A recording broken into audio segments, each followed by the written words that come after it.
Haleluja. Dobrodošli na podcastu, kjerkoli to poslušaš, na YouTubu ali na SoundCloudu.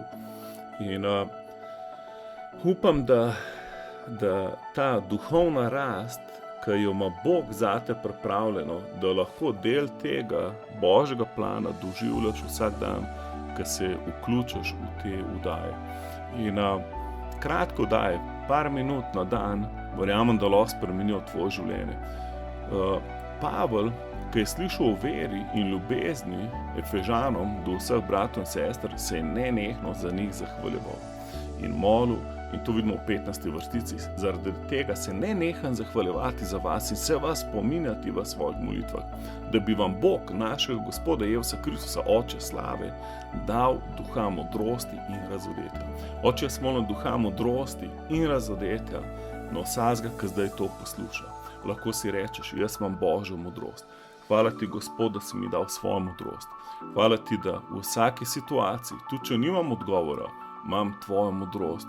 Zato nepričakovano se lahko manifestira odgovor na vsako situacijo, v kateri se znajdem. V eni priliki je Jezus govoril učencem, ne skrbeti, kaj boste takrat rekli, ko vas prevedejo pred sodišče in vas preganejo po krivem in tako naprej.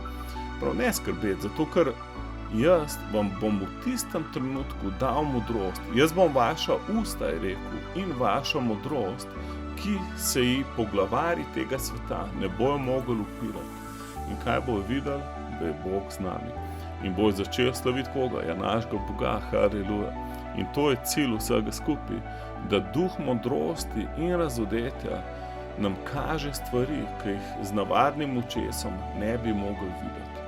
Oče, hvala ti danes za tega duha modrosti in razodetja.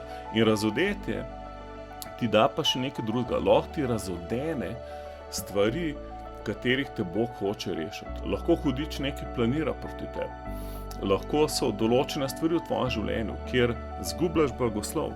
In duh razodetja ti pokaže nakane in namere sovražnika in lahko narediš nekaj, da to ustaviš. Haleluja.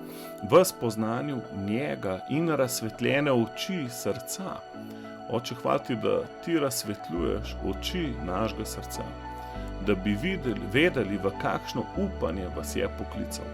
Hvala ti, Gospod, da si nas v toliko mogočino upanje poklical, da je tvoj klic toliko mogočen, da ga sploh ne moremo razumeti z naravnim umom, ampak tvoja beseda nam daje luč na naše poti. V pregovorih prav Božja beseda je svetilka na naši stezi. Oče, naj tvoja beseda danes uživi v nas. Jaz molim, čez karkoli bo šel, karkoli se ti danes dogaja, molim, da beseda, ki si jo prebral, ki si jo slišal, kadarkoli je zdaj v tem trenutku, ko boš potreboval, naenkrat postane živa, naenkrat postane realna, naenkrat iz papirja ali pa iz MP3-ja naenkrat postane živ del tvojega življenja. Haleluja. In to točno v tem trenutku, ko rabiš. Hvala ti, Gospod, da nam daješ razsvetljene oči srca.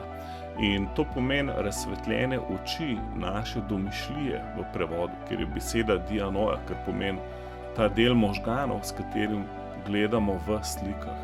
Se pravi, Bog tukaj preko apostola Pavla hoče, da imamo razsvetljene oči svoje domišljije. Oče, jaz ti predajam naše domišljije, kjerkoli smo danes, v avtu, v službi, kjerkoli to poslušaš. Molim, da je ekran tvoje domišljije čist. Kličem kri Jezusa in perem ekran tvoje domišljije v imenu Jezusa. In zdaj zahtevam, da se not slikajo slike od Boga, da ti Bog to, kar bereš, pokaže, da tvoja domišljija naenkrat vidi to, kar si bral v Božji besedi, to, kar ti je Bog govoril, da si naenkrat vidiš tako, kot te Bog vidi. Haleluja. Osvobojenega, ozdravljenega, odrešenega. Haleluja. Bote ful blagoslovljeni, ne bo danes vaša domišljija nadnaravno uporabljena, da vam Bog lahko slika svoje slike v vaš umor. Amen.